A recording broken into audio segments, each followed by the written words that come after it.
Padahal hanya di bulan Desember, waduh kayak mau jualan. Tim TikTok Ignite GKI membuka kesempatan buat siapapun, dimanapun, mengupload video bebas di akun Ignite GKI. Mungkin ada yang mau promosi acara Natal di gereja masing-masing, boleh. Ada yang mau nyanyi, ada yang mau main musik, mungkin juga ada yang mau chit-chat, ngobrol asik sama temennya, boleh banget. Gak ada syarat khusus, teman-teman langsung aja kontak admin Ignite GKI di DM. Jangan chat di IG ya, nanti kita gak jodoh.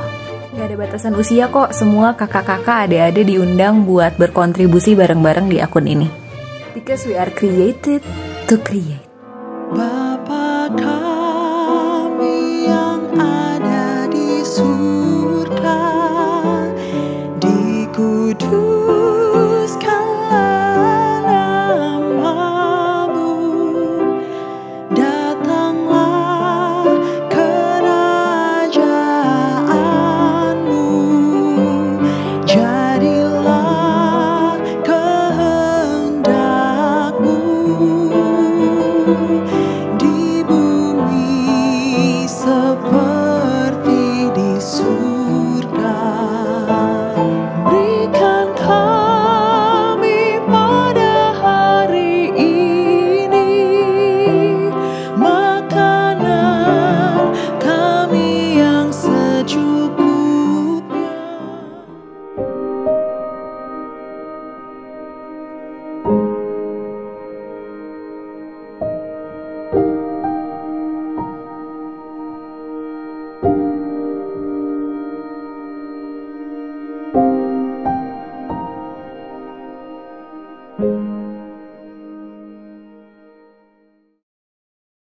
Shalom teman-teman pemuda dan remaja terkasih di dalam Yesus Kristus dimanapun kalian berada. Kiranya kasih dan damai sejahtera dari Tuhan Yesus senantiasa menyertai kita semua. Mari kita saling menyapa sesama di sekitar kita dengan mengucapkan salam damai.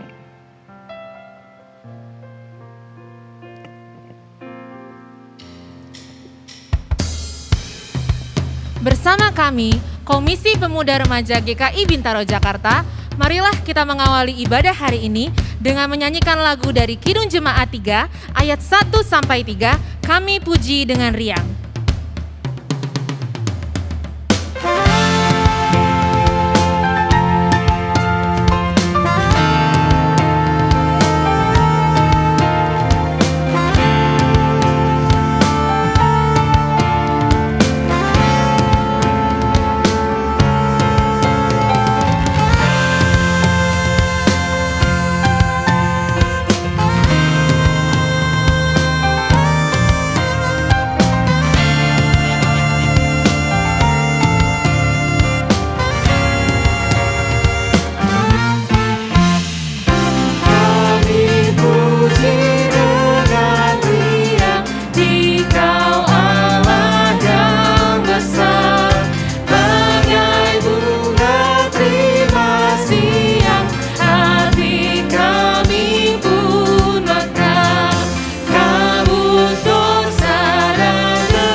Tanpa kita sadari, setiap tindakan, perkataan, dan pikiran kita seringkali tidak sesuai dengan firman Tuhan dan menyakiti sesama kita. Mari teman-teman, kita merendahkan hati kita, memohon ampun kepada Tuhan atas segala dosa dan pelanggaran kita. Mari kita berdoa. Bapa kami yang bertahta di dalam kerajaan sorga, kami datang ke hadirat-Mu untuk menyerahkan segala kehidupan kami dan mohon ampun atas segala dosa dan kesalahan yang kami telah perbuat, baik terhadap teman maupun terhadap keluarga ataupun siapapun yang telah mendukakan hati Tuhan. Terimalah pengakuan dosa kami ini dan layakkanlah kami untuk melayani Engkau di dalam kehidupan kami. Di dalam nama Bapa, Putra, dan Roh Kudus kami telah berdoa. Amin.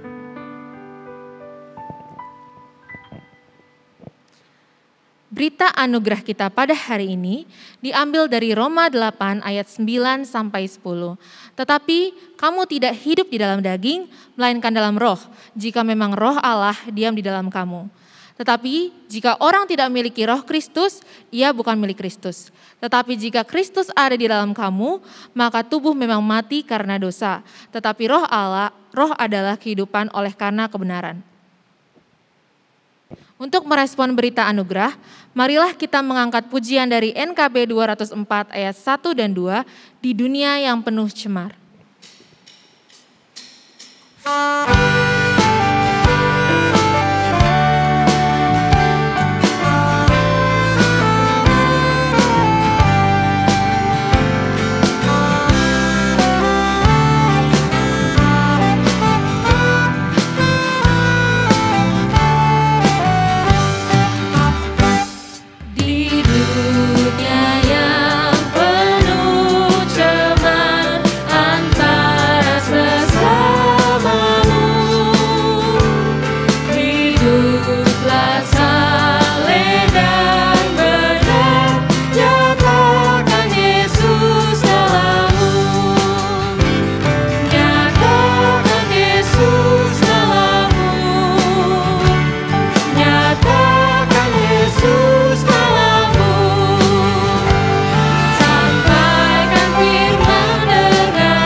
Saudara, kita akan berdoa sebelum kita membaca dan merenungkan firman Tuhan.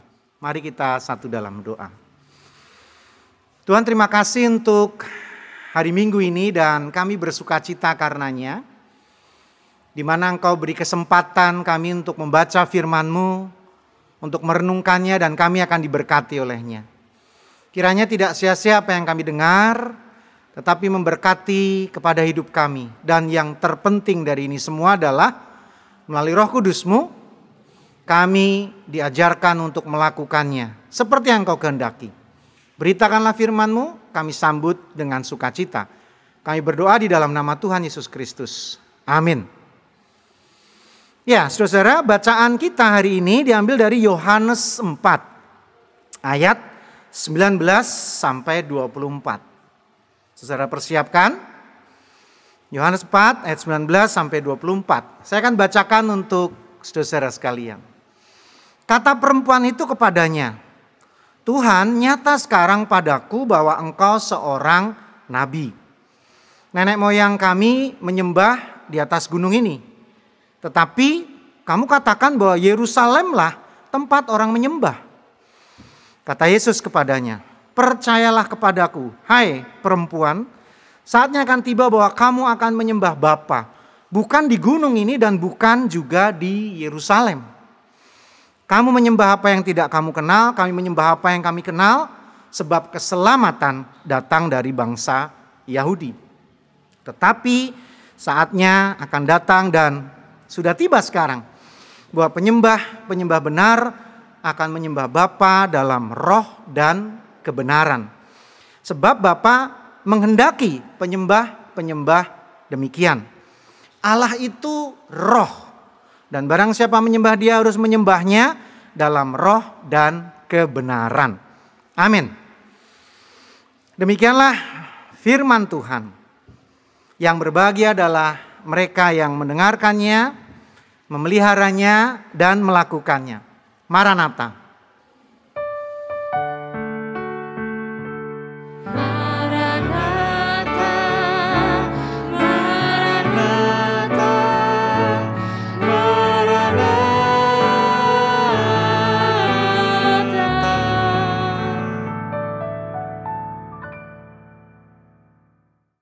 Saudara, apa kabar hari ini? Kiranya Tuhan terus memberkati dan hari ini adalah pembukaan Minggu Advent. Wah, luar biasa. Kita akan diajarkan untuk menantikan kedatangan Tuhan. Kedatangan yang kedua kalinya. Dan tema kita hari ini adalah gereja online. Itu tema kita hari ini. Ya, saudara, gereja online, ibadah online, kerja online. Belajar online, sekolah online, semuanya serba online ya. Jadi kita sebetulnya sudah terbiasa dengan online ini. Sudah lumrah, sudah lazim, sudah wajar.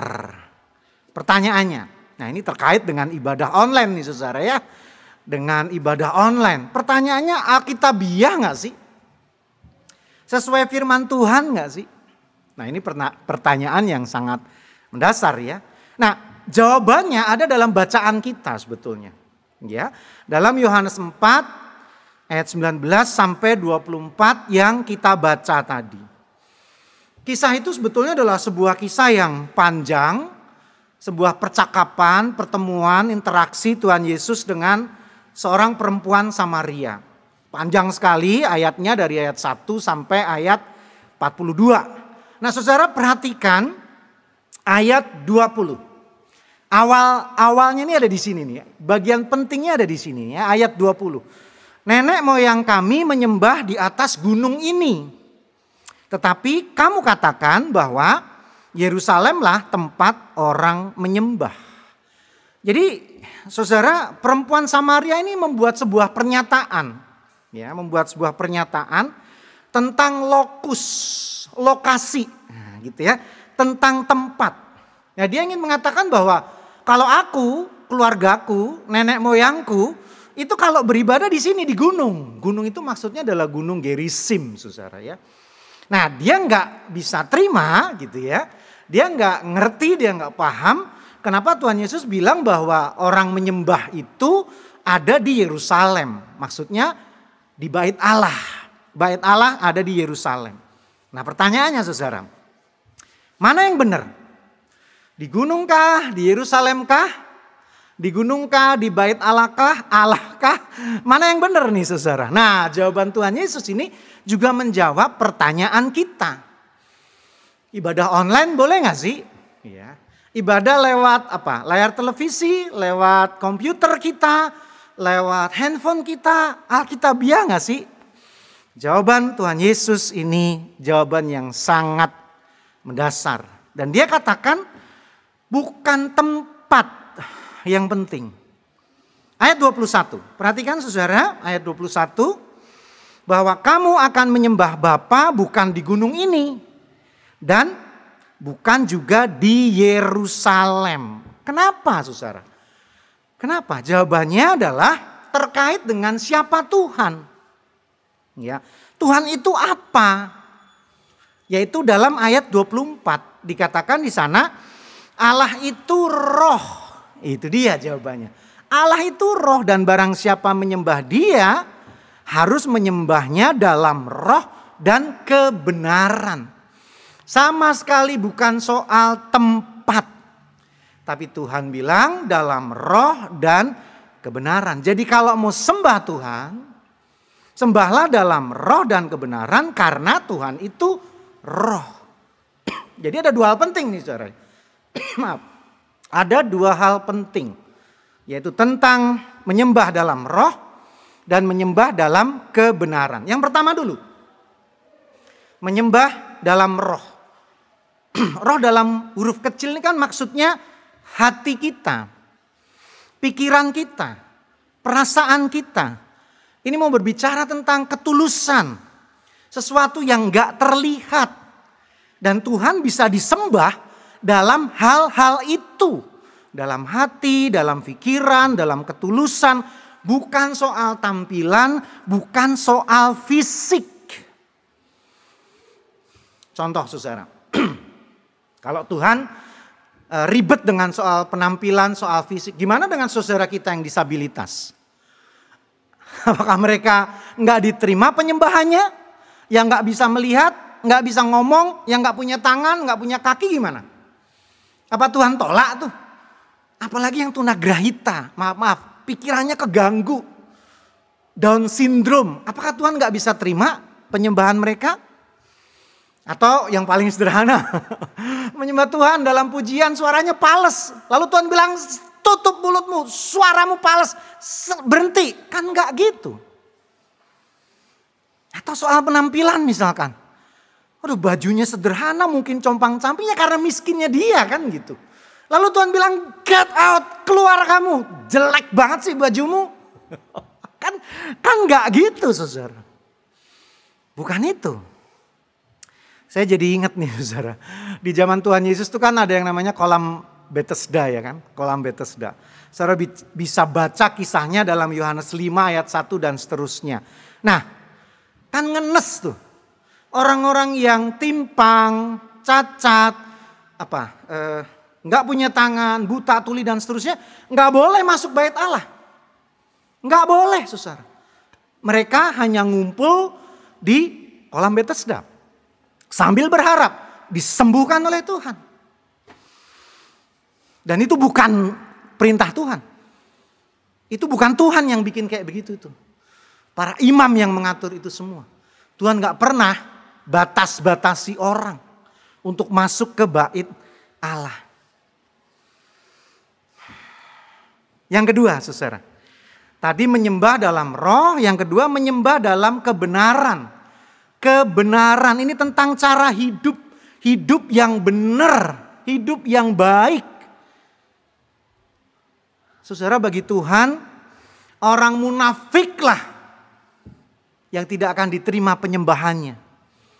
Contoh sederhananya nih, ke gereja 3-4 kali seminggu, tapi berzina, tidak menjaga kekudusan, ya kan? Tidak jujur, pelit, licik, iri, dengki dan seterusnya. Saudara, bandingkan kecaman Tuhan Yesus kepada ahli-ahli Taurat dan orang-orang Farisi dalam Matius 23 ayat 1 dan itu kalau kita akan renungkan sungguh-sungguh itu betul-betul nemplak kita loh. Dari sekian kata celakalah, celakalah, celakalah. Itu kita bisa dari 4 atau 5 kata celakalah yang kita lakukan, saudara. Padahal kita ke gereja sebegitu seringnya, melayani sedemikian intensifnya. Tapi kita ternyata adalah orang-orang yang munafik. Yang nampak keren di penampilan, bagus di pelayanan, tapi sekali lagi munafik. Saudara, sekali lagi, kenapa demikian? Sebab Tuhan itu roh. Ketika dia roh, maka dia maha tahu. Omniscience. Dia maha hadir. Iya kan? Dia ada di mana-mana, saudara. Dia maha kuasa. omnipresence, ya kan? Omnipotent, itulah Tuhan. Saya jadi teringat satu ayat penting, Saudara. Ibrani 4 ayat 13. Dan tidak ada suatu makhluk pun yang tersembunyi di hadapannya. Sebab segala sesuatu telanjang dan terbuka di depan mata Dia, yang kepadanya kita harus memberikan pertanggungan jawab. Clear, jelas sekali. Ini bukan soal online kek, onsite kek. Bukan soal di gereja kek, di gedung gereja, di rumah. Atau seperti pertanyaan perempuan Samaria itu, di gunung kek, di bait Allah kek. Sekali lagi bukan soal itu. Tetapi bagaimana kita hidup dalam kebenaran dan menyembah dengan ketulusan. Saudara, ada sebuah buku yang terkait dengan pelayanan digital. Judulnya Click to Save, The Digital Ministry Bible. Ini tulisannya Elizabeth Drescher dan Kate Anderson. Buku yang lumayan lama, tahun 2012. Di sana ditulis begini, Saudara. Pelayanan digital adalah seperangkat praktek yang memperluas perawatan spiritual, doa, penginjilan, dan lain-lain ke ruang online seperti Facebook, Twitter, YouTube, dan lain-lain. Nah, semua ini dipengaruhi oleh karakter relasional jaringan budaya digital secara umum. Jadi digital ministry, pelayanan digital ini hanya memperluas yang sudah ada. Ya, memperluas yang sudah ada. Nambahin aja, saudara-saudara. Nambahin saja. Dan ini kan bergantung dari budaya atau kebiasaan hidup kita nih. Jadi kalau kita nggak biasa yang online itu, saudara, ya pelan-pelan kita menyesuaikan diri. Karena sama sekali tidak bertentangan dengan firman Tuhan. Sama sekali, saudara. Nah, di dalam buku itu menyampaikan 4 hal yang bagus. Secara singkat saya akan sampaikan pada saudara. 4 hal yang bagus ketika kita mulai masuk dalam budaya online. Yang pertama dalam buku itu dikatakan mari kita listening. Ini memperhatikan agar kita semakin mengenal sesama di sosmed itu. Dengan umat di berbagai belahan dunia. Dimanapun mereka berasal. Budaya mereka, kebiasaan mereka, kehidupan mereka, kita makin mengenal lewat postingan mereka, respon mereka, dan lain-lain. Yang kedua, attending. Ini mendorong kita untuk dalam dunia online itu, budaya online itu, mari tetap punya atensi, punya perhatian, aktif, hadir, gitu, enggak pasif, saudara. Kemudian yang ketiga adalah connecting, menjangkau lebih banyak orang, berbagi kesaksian, mengajak orang lain. Jadi kita bisa juga melakukan pekabaran Injil lewat online ini. Kita ajak orang makin banyak untuk datang pada Tuhan lewat online ini. Dan yang keempat adalah engaging, membangun relasi dengan berbagai hal-hal yang menarik. Kitalah yang memulai menciptakan hal-hal yang mempesona, yang menyenangkan, yang membangun, yang baik di tempat-tempat kita melakukan online ini. 4 hal yang menarik. Dan ketika kita bisa melakukan itu, maka gereja online enggak soal. Gereja online enggak ada masalah. Dan satu hal yang penting, saudara.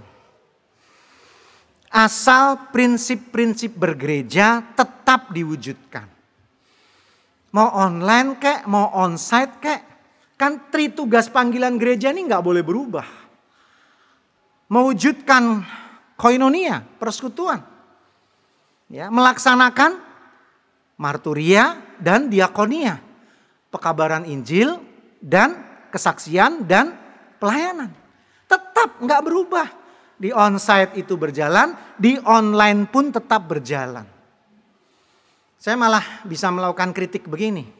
Percuma kalau kita onsite, langsung datang ke gereja, beribadah di gereja, di tempat, tapi kita nggak pernah mewujudkan koinonia, bersaksi, melayani. Apa gunanya? Apa gunanya, saudara? Saudara, Tuhan bukan Tuhan yang rumit. Tuhan kita bukan Tuhan yang sulit.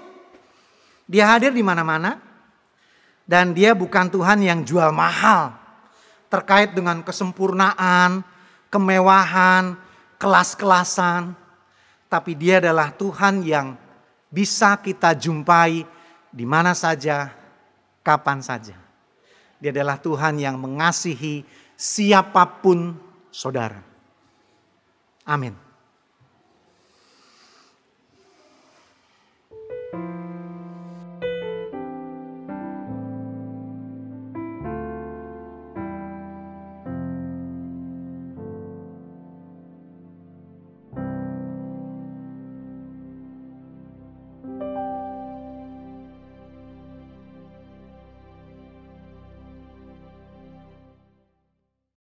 Saudara, kita bangkit berdiri dengan tegap dan dengan segenap hati bersama-sama dengan umat di sepanjang abad dan tempat sambil mengingat baptisan kita. Marilah kita mengucapkan pengakuan iman kita menurut pengakuan iman rasuli dan masing-masing hendaklah menyatakan, aku percaya kepada Allah Bapa yang Maha Kuasa, Khalik langit dan bumi, dan kepada Yesus Kristus anaknya yang tunggal Tuhan kita, yang dikandung dari Roh Kudus, lahir dari anak darah Maria, yang menderita sengsara di bawah pemerintahan Pontius Pilatus, disalibkan, mati, dan dikuburkan, turun ke dalam kerajaan maut. Pada hari yang ketiga, bangkit pula dari antara orang mati, naik ke sorga, duduk di sebelah kanan Allah, Bapa yang Maha Kuasa. Dan dari sana ia akan datang untuk menghakimi orang yang hidup dan yang mati. Aku percaya kepada Roh Kudus, gereja yang kudus dan persekutuan orang kudus, pengampunan dosa, kebangkitan orang mati, dan hidup yang kekal. Amin. Saudara, mari kita bersatu dalam doa. Tuhan, untuk pertama kali kami hendak bersatu dalam doa bagi teman-teman kami, sahabat-sahabat kami yang saat ini dalam keadaan sakit. Tubuh fisik mereka lemah, bahkan diantaranya membutuhkan perawatan khusus. Tuhan, ulurkan tangan kasih-Mu, berkati para medis, proses pengobatan, obat yang diminum, terapi yang harus dilakukan, kiranya menjadi sumber kesembuhan bagi teman-teman kami, sahabat-sahabat kami. Dan mereka semua diberikan kesabaran dalam proses menjalani penyembuhan itu. Juga begitu anggota keluarganya, Tuhan berkati agar penuh cinta kasih mendampingi proses pemulihan mereka. Secara khusus kami juga berdoa untuk teman-teman kami dalam studi mereka, perkuliahan mereka, pekerjaan mereka. Kiranya mereka semua melakukannya dengan semangat. Walau di antara teman-teman kami harus masih menjalaninya secara online. Melakukannya dari rumah dan ini menimbulkan kebosanan. Namun Tuhan berikan kekuatan, kesabaran pada mereka untuk melakukannya dengan tekun. Ini semua demi masa depan. Kami berdoa juga untuk teman-teman kami dalam pergaulan mereka, hidup sehari-hari mereka. Kiranya mereka menjaga kekudusan mereka. Bagi yang merindukan teman hidup, pasangan hidup, Tuhan berkati agar Engkau sediakan yang terbaik. Dan kami percaya dengan berkat-Mu itu semua dapat terwujud di dalam kehidupan kami. Teman-teman kami yang berencana akan berumah tangga, Tuhan berkati prosesnya dengan baik. Sehingga ketika mereka diberkati, mereka memiliki rumah tangga yang berbahagia dan penuh sukacita. Bagi jemaat-Mu, keluarga-keluarga yang sampai saat ini masih bergumul dengan belum diperlengkapinya sukacita mereka, ditambahkan keturunan dalam hidup mereka, Tuhan tambahkan itu. Kami sangat percaya Kau mengasihi mereka dan ada rencana-Mu yang baik dalam proses itu semua. Dan secara khusus kami juga berdoa untuk setiap gereja yang melaksanakan ibadah yang sudah mulai hybrid, onsite, tapi juga tetap menyiarkannya lewat YouTube. Tuhan berkati agar proses itu berjalan dengan baik. dan jemaat-Mu yang datang ke gereja diberkati, semuanya sehat dan terlindungi. Teristimewa bagi bangsa kami, negeri kami. Berkati para pemimpin kami Tuhan, agar bekerja dengan baik, berdedikasi tinggi dan takut akan Tuhan. Inilah sebagian doa kami, harapan kami, permohonan kami yang kami ingin sempurnakan di dalam doa yang Kau ajarkan kepada kami. Bapa kami yang ada di sorga, dikuduskanlah nama-Mu, datanglah kerajaan-Mu, jadilah kehendak-Mu di bumi seperti di sorga. Berilah kami pada hari ini makanan kami yang secukupnya, dan janganlah membawa kami ke dalam pencobaan, tapi lepaskanlah kami dari yang jahat. Karena Engkau-lah yang punya kerajaan dan kuasa dan kemuliaan sampai selama-lamanya. Amin. Kini tiba saatnya kita memberikan persembahan kepada Tuhan. Persembahan dapat disalurkan melalui rekening gereja masing-masing.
Mari kita bersatu dalam doa. Bapa kami yang di surga, terima kasih Tuhan atas penyertaan Tuhan dalam kehidupan kami, sepanjang hidup kami hingga saat ini. Saat ini kami juga akan memberikan persembahan kami untuk perluasan kerajaan-Mu. Kiranya Tuhan berkenan menerima dan memberkatinya, dan pimpinlah tangan-tangan yang akan mengelolanya. Terpujilah nama-Mu ya Tuhan, di dalam nama Bapa, Putra, dan Roh Kudus kami panjatkan doa ini. Amin.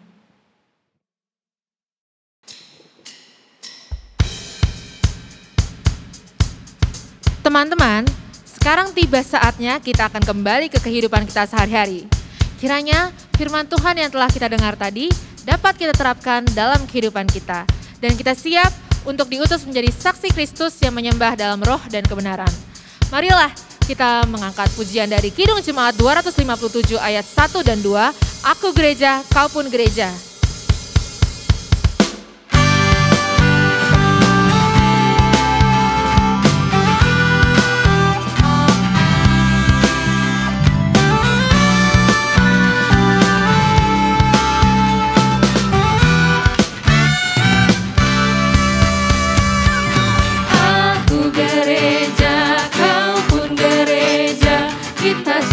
Sama gereja dan pengikut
Saudara, kini pergilah dan lanjutkanlah kehidupanmu.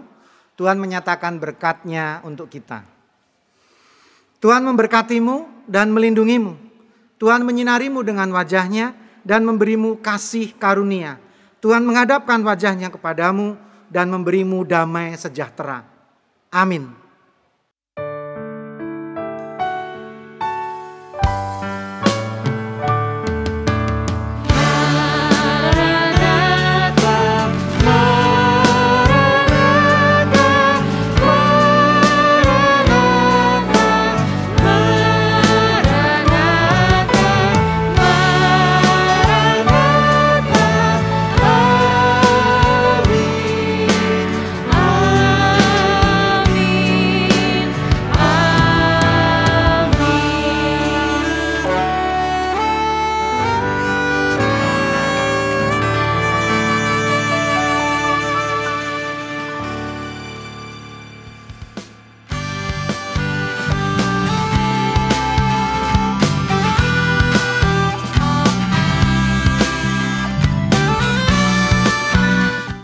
Ada pengumuman spesial hanya di bulan Desember. Waduh, kayak mau jualan.